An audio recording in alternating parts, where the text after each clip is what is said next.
Hi friends, ముందుగా మన videos చూస్తున్న వారందరికీ కూడా ధన్యవాదాలు. మన ఛానల్ని ఇలాగే సపోర్ట్ చేయండి. మన వీడియోస్ కనుక మీకు నచ్చినట్లయితే లైక్ చేయండి, షేర్ చేయండి, సబ్స్క్రైబ్ చేసుకోవడం మాత్రం మర్చిపోకండి.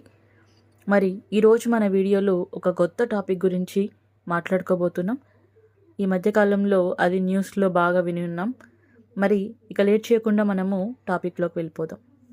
యునైటెడ్ అరబ్ ఎమిరేట్స్లో అతిపెద్ద హిందూ దేవాలయం ఈ నెల 14వ తేదీన మన ప్రధాని నరేంద్ర మోదీ గారి చేతుల మీదుగా ప్రారంభోత్సవం జరిగింది. భోజ సన్వాసి అక్షర్ పురుషోత్తం స్వామినారాయణ్ అనే పేరుతో నిర్మించిన ఈ ఆలయం అబుదాబిలో ఉంది. మిడిల్ ఈస్ట్ దేశాల్లోనే అతిపెద్ద హిందూ దేవాలయంగా ఇది నిలిచింది.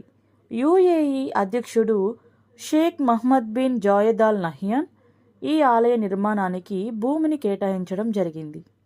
2019లో యుఏఈ మంత్రి Sheikh Nahyan Mubarak Al Nahyan ఈ ఆలయానికి శంకుస్థాపన చేయడం జరిగింది. ఆలయ ప్రారంభోత్సవానికి ముందు రోజు అబుదాబిలోని జాయిద్ స్పోర్ట్స్ సిటీ స్టేడియంలో అక్కడి ప్రవాస భారతీయులు ఒక సమావేశాన్ని ఏర్పాటు చేయడం జరిగింది. ఆ భారీ సమావేశానికి అహ్లాన్ మోదీ అనగా హలో మోదీ అని పేరు పెట్టారు. ఆ సమావేశంలో మోదీ గారు ప్రసంగించారు. దాదాపు 50,000 మంది ఈ కార్యక్రమంలో పాల్గొన్నారు. హర్ హర్ మోదీ, గర్ గర్ మోదీ, భారత్ మాతాకి జై, జై శ్రీరామ్ నినాదాలతో సమావేశమంతా హోరెత్తిపోయింది. యుఏఈ అత్యున్నత పౌర పురస్కారం ఆర్డర్ ఆఫ్ జయేద్ నాకు రావడం నిజంగా గర్వకారణమని, నా అదృష్టమని మోదీ గారు పేర్కొనడం జరిగింది. 2047 కల్లా అభివృద్ధి చెందిన భారత్ ప్రతి ఒక్కరి భారతీయుడి లక్ష్యమని చెప్పడం జరిగింది. ఈ సమావేశంలో మోదీ గారు తెలుగు, కన్నడ, తమిళం, మలయాళం భాషల్లో కొన్ని వాక్యాలు కూడా మాట్లాడారు. యుఏఈ రాజధాని అబుదాబిలో ఏకంగా 27 ఎకరాల్లో సువిశాలమైన ఆలయం సర్వాంగ సుందరంగా రూపుదిద్దుకుంది. యుఏఈలోనే కాక మొత్తం మధ్యప్రాచ్యంలోని పూర్తి హిందూ సాంప్రదాయ రీతుల్లో నిర్మితమైనటువంటి తొలి రాతి ఆలయం ఇది. భారత్తో యుఏఈ పటిష్ట బంధానికే గాక ఆ దేశ మత సామరస్యానికి కూడా ప్రతీకగా ఈ మందిరం నిలిచింది. మరి ఈ బాబ్స్ ఆలయం యొక్క ప్రత్యేకతల గురించి ఇప్పుడు మనం తెలుసుకుందాం. దీనిలో చాలా రకాల ప్రత్యేకతలు రూపుదిద్దుకున్నాయి. దాదాపు 30 లక్షల దాకా భారతీయులున్న యుఏఈలో ఆలయాలు లేకపోలేదు.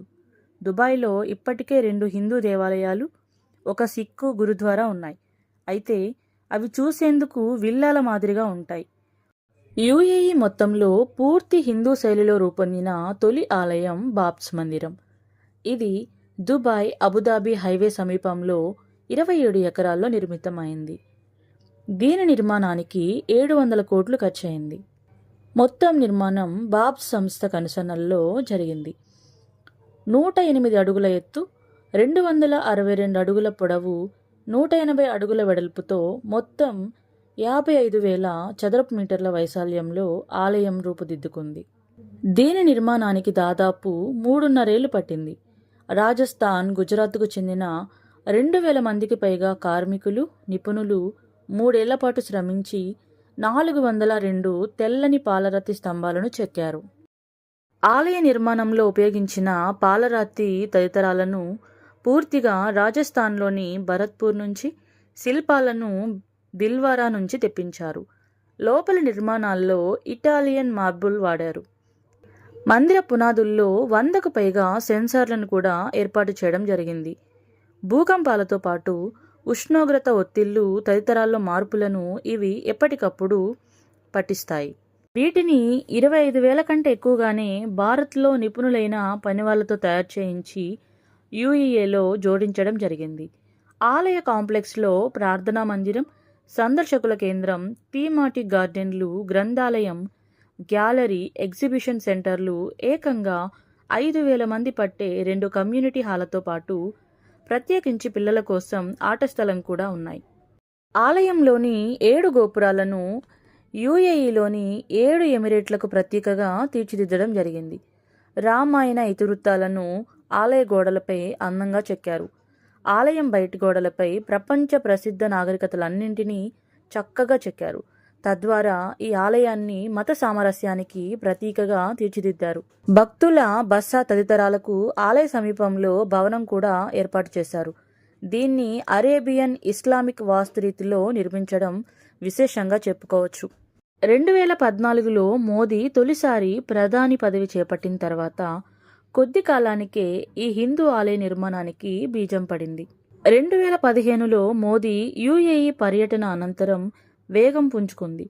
1981 తర్వాత అక్కడ పర్యటించిన తొలి భారత ప్రధాని మోదీయే. ఇప్పటిదాకా యుఏఈలో 6 సార్లు పర్యటించారాయన. తాజాగా 7వ పర్యటనలో కూడా ఉన్నారు. ఇది ఫ్రెండ్స్ ఈరోజు మన టాపిక్ కనుక మీకు నచ్చినట్లయితే లైక్ చేయండి, షేర్ చేయండి, సబ్స్క్రైబ్ చేసుకోవడం మాత్రం మర్చిపోకండి. మరొక మంచి టాపిక్తో నెక్స్ట్ వీడియోలో కలుసుకుందాం. Thank you.